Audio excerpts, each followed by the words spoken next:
Rick Harisson was once the towering figure at the center of the reality TV empire that helped transform a humble family-run pawn shop into an international phenomenon. But now, in a shocking and tragic twist, the man once hailed as the king of collectibles finds himself behind bars serving a life sentence that has left both fans and former associates in disbelief. The downfall of Rick Harisson is a cautionary tale that no one saw coming. In early 2024, murmurs of financial misconduct began to surface. At first, it seemed like just another celebrity targeted by online conspiracy theorists, but the whispers turned into headlines when fiction blurred with reality. Some speculate that Rick may have gotten in too deep with the wrong people while chasing rare and priceless items to keep his empire thriving. Others point to mounting financial pressures behind the scenes that may have pushed him into desperate decisions. Regardless of the theories, when Rick Harisson finally stood trial, it was an emotionally charged spectacle that gripped the nation. The verdict was clear: guilty on all counts. Rick Harisson was sentenced to life in prison without the possibility of parole. Since his incarceration, Rick's life has taken a complete nosedive. Accustomed to fame, comfort, and control, he now wakes up each day to the cold monotony of prison life. The man who once negotiated deals over antique samurai swords and Civil War relics now waits in line for meals, performs mandatory chores, and shares space with hardened criminals. Reports from within the prison suggest Rick is a shell of his former self, often withdrawn, depressed, and struggling to find meaning in his new reality. Rick is miserable. "He's not the same guy anymore," said a source familiar with his situation. "He went from being the boss of everything to having no say at all. That's crushed him." The dramatic contrast from his golden years is hard to fathom. At his peak, Rick was a pop culture icon. His face adorned everything from bobbleheads to slot machines. He appeared on talk shows, red carpets, and business panels. His shop became a must-visit Las Vegas destination, drawing fans from across the globe. He published books, gave lectures, and built an image rooted in knowledge and integrity. But as of 2025, that legacy lies in ruins. Even more devastating is the personal toll the conviction has taken. Sources close to the Harisson family say Rick's relationship with his children, especially Corey, has all but collapsed. Corey has since taken over the day-to-day operations of the pawn shop, but has done so in near total silence. No public statements, no interviews, no social media posts. The once boisterous bond between father and son seems to have vanished, replaced by silence and unresolved grief. There's a sense of betrayal, a former employee of the shop revealed. Corey built a lot of his own career on his dad's name. Now everything's tainted. You can tell he's hurting, but he's trying to move forward. The rest of the Pawn Stars cast, including fan favorite Chum Lee, has also kept a low profile. The show was quietly cancelled after Rick's conviction, and reruns were pulled from major networks amid public backlash. Collectors once proud to own memorabilia from the show have begun distancing themselves, selling off items online and scrubbing their social media mentions. But not everyone has turned their back on Rick. A small but loyal group of fans has continued to support him, believing he was either framed or treated too harshly due to his celebrity status. They have organized letter-writing campaigns, set up online petitions demanding a retrial, and even held candlelight vigils outside the prison. Some former customers of the gold and silver pawn shop have shared stories of Rick's generosity, recalling times he went out of his way to help families in need, gave free appraisals to struggling locals, or donated to community causes. These supporters see a man overwhelmed by circumstances beyond his control rather than a calculating criminal mastermind.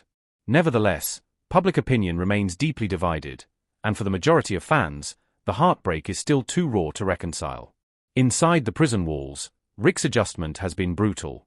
Sources from the correctional facility describe him as a man battling isolation, haunted by memories of his past life.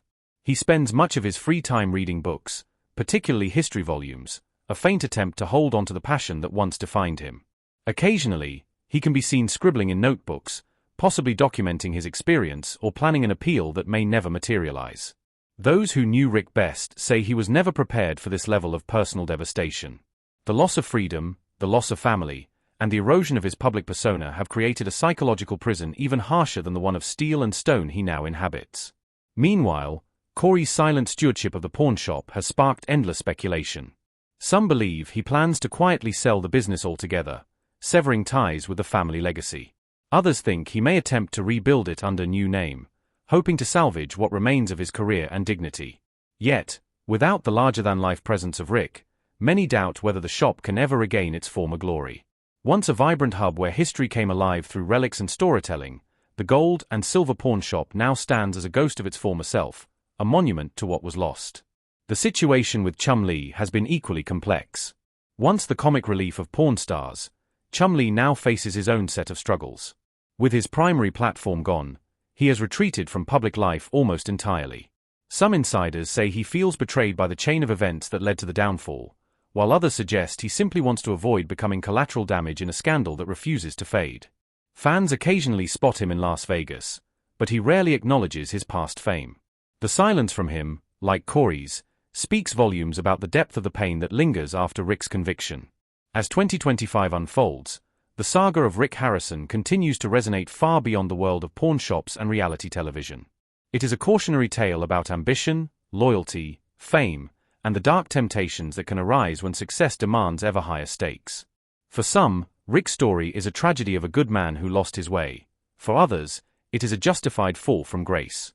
Regardless of interpretation, the reality remains. Rick Harisson, once the king of collectibles, now lives out his days behind prison walls, a stark and somber ending to a tale that once captivated millions. The loyal group of fans who still support Rick hold on to hope that one day his story might find some redemption. They argue that mistakes, no matter how grave, do not erase a lifetime of contributions. They believe the man who once educated the world about history's hidden treasures deserves a second chance to write his own ending. Whether or not that day will ever come remains a profound question. For now, Rick's world has shrunk to the size of a prison cell, and the bright lights of the pawn shop, the cameras, the fame, all of it, exist only in distant memories. Meanwhile, the Las Vegas Strip, once a symbol of Rick's success, moves on without him. New stars rise, new attractions claim the spotlight, and the gold and silver pawn shop slowly fades into the backdrop of the ever-changing city. The Pawn Stars phenomenon, which had once seemed unstoppable, has become a relic of the past itself, a cautionary reminder that even the most glittering empires can crumble when trust is broken and ambition crosses the line into ruin. As Rick sits behind bars, perhaps reflecting on the choices that led him here, the rest of the world can only wonder, how did it all go so terribly wrong? In the isolated, grim environment where Rick Harisson now spent his days, the passage of time blurred into a repetitive and hollow existence. Wake up, line up, work, eat, sleep. The few sparks of excitement that sometimes broke through the monotony, an occasional fight between inmates, an unexpected visitor, the distant sound of a guard's radio, only served to remind Rick of how far he had fallen from the world he once ruled. Despite it all, a part of Rick still clung to the instincts that had made him a success: negotiation, observation, strategy.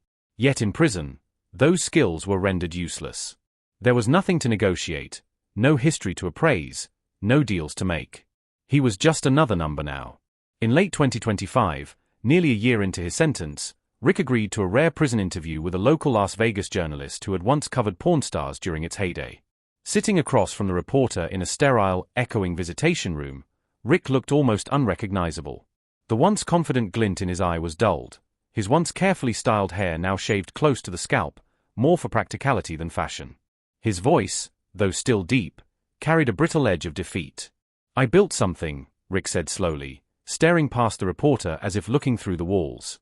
"I built something that was supposed to last. Not just for me, but for my kids. For my grandkids. And now, it's dust."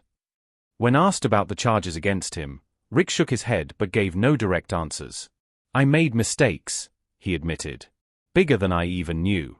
But it wasn't all me. There were others, people I trusted."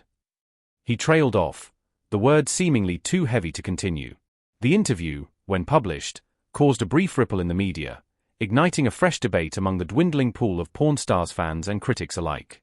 Some found sympathy for Rick, painting him as a victim of circumstance and betrayal. Others remained unmoved, seeing only a once powerful man now forced to face the consequences of unchecked ambition. The interview did little to change Rick's situation, but it briefly brought his story back into public consciousness, if only as a cautionary headline about the cost of fame and fortune. Meanwhile, Corey Harrison's silent stewardship of the gold and silver pawn shop grew increasingly strained. Without the magnetism of his father, foot traffic dwindled. Tourists who once flocked to the store for a chance to see the famous Harrissons now simply passed by. Inside, Corey struggled with feelings of abandonment and anger, wrestling with the knowledge that the father he once idolized had not only failed himself but had cast a long, dark shadow over his son's future. Privately, Corey considered drastic options: closing the shop, selling it, or rebranding entirely. But every decision felt like a betrayal of a family legacy that was already hanging by a thread. "It's like living in a house where all the pictures have been ripped off the walls," he confided to a close friend. "You know what used to be there, but all you see now are the scars." The weight of responsibility bore down on him relentlessly, and though he smiled for the few remaining customers who trickled in, behind closed doors Corey was breaking. Chum Lee, too, had retreated into a kind of self-imposed exile. Once a beloved figure for his goofy antics and surprising knowledge, he now lived a quiet, anonymous life in a modest Las Vegas suburb. Gone were the days of public appearances, comic conventions, and autograph signings. Chum Lee rarely answered phone calls, even from old friends, and had all but disappeared from social media.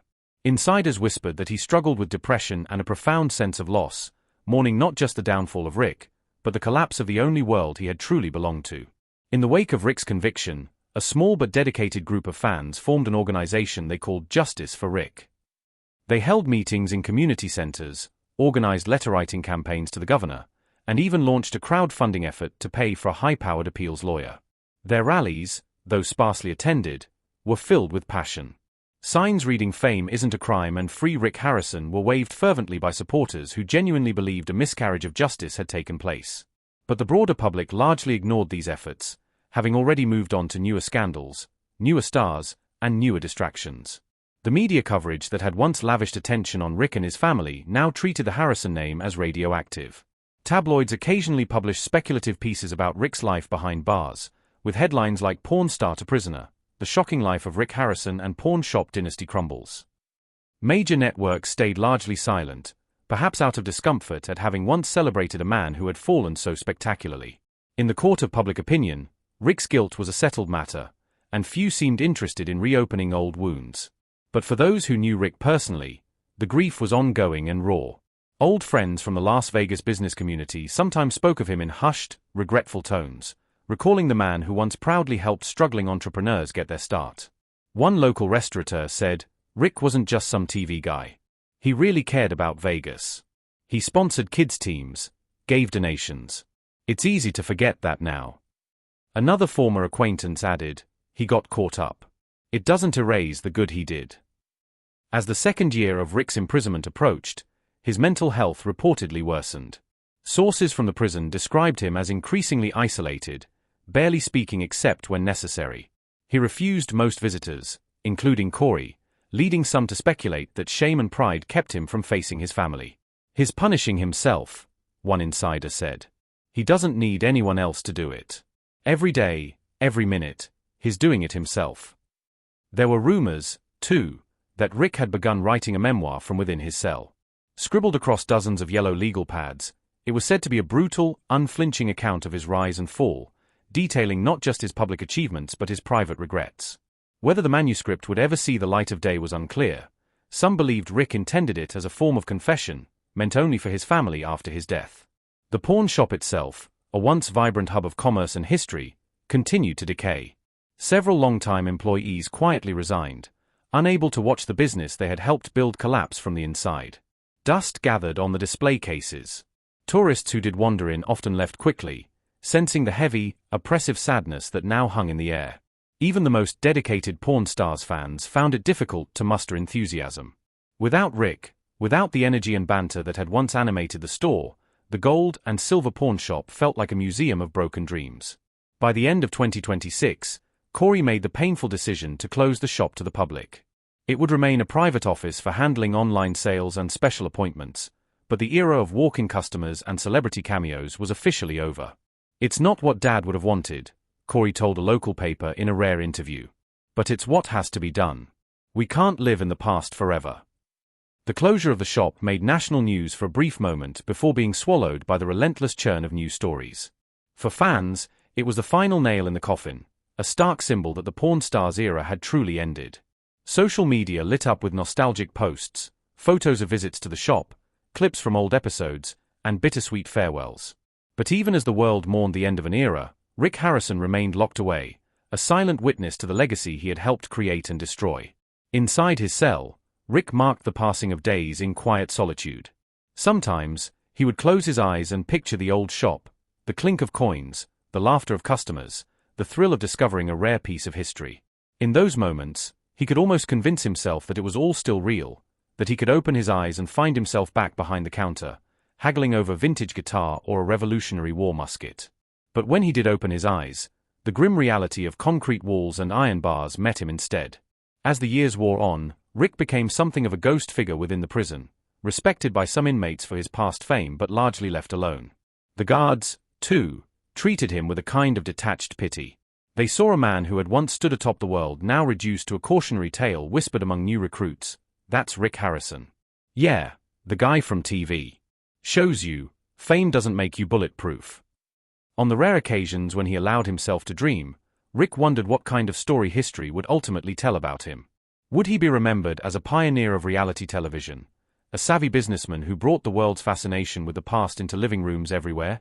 Or would his name be forever linked to scandal, betrayal, and disgrace? He had no answer.